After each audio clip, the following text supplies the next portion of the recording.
At this point, I'm almost sick of explaining over and over again that tax cuts for the rich don't stimulate the economy and that tax cuts for businesses don't trigger hiring or help the economy. The CEOs mostly get this as well. Remember when White House Chief Economic Advisor Gary Cohn was at that Wall Street Journal event, and he said, how many CEOs here are going to invest more and hire people if the tax bill passes? And almost nobody raised their hands. And now we have yet another CEO who admits that, yeah, even if the tax plan passes, which it has, and the corporate tax rate is reduced from 35 to 21%, that Wells Fargo in this case is not going to hire anybody else. This is according to their CEO, Tim Sloan, from an interview with CNN, who said, is it our goal to increase return to our shareholders?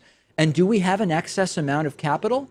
The answer to both is yes. So our expectation should be that we will continue to increase our dividend and our share buybacks next year, and the year after that, and the year after that. He's telling us they're going to do two things: increase the return to shareholders, not employees, by increasing dividends, and by buying back their own stock with the extra money, which is going to further raise the price of that stock, growing income inequality. And the logic is really simple. Corporate taxes to a business are sort of the cost of making profits. If you make $100,000 in profit and the tax rate is 35%, you pay $35,000.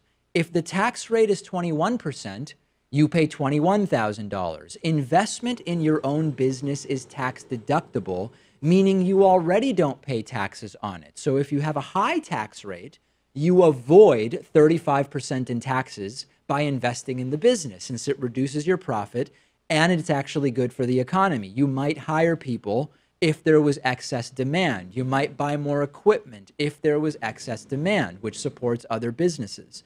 If the tax rate is lower, you avoid less taxes by investing in the business. It is a disincentive to invest in the business if you can pull profits out and pay a lower tax rate. And aside from the math of it, businesses hire people when there's demand. If so many people want your product that you can't keep up with demand, you hire more staff to make your product. What causes people to demand your product? Well, one requirement is they've got to have the money for it, right? And cutting the tax rate on corporations doesn't give people more money for your product. It gives shareholders money, and it gives rich people money who already can afford your product. The idea that corporate tax cuts stimulate the economy is laughable to any thinking individual. And there's a pretty good case to be made that corporate tax cuts, when the effective tax rate is so low as it is in the United States, can actually be bad for the economy. And the CEOs are admitting it. Economists know it. Trickle-down economics doesn't work.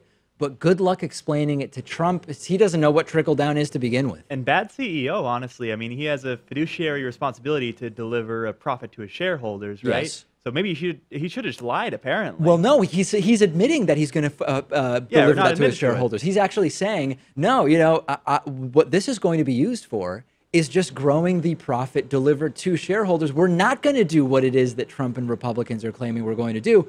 And it's interesting that he's actually being honest. Partially, it's because he doesn't want to make hiring promises that then he might not actually be able to follow through on. That's number one. And in addition to that, he doesn't want to be pointed to as one of the reasons that the tax bill passed if it ends up not being so good for the company because they end up having fewer customers who can afford their product or service. Absolute disaster. And I'm glad that at least it's kind of getting out there and becoming a discussion, because it's too easy just to repeat that talking point. Lower corporate taxes are good for the economy.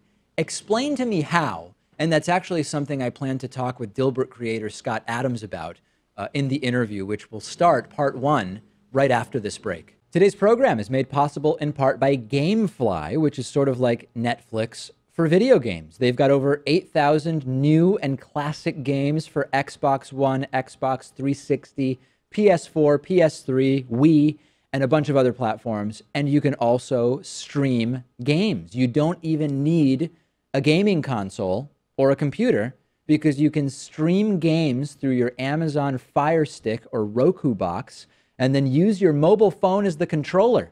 You can play as many games as you want for one monthly fee. And if you find some games you want to keep, you can buy them for a low used price, never with due dates or late fees.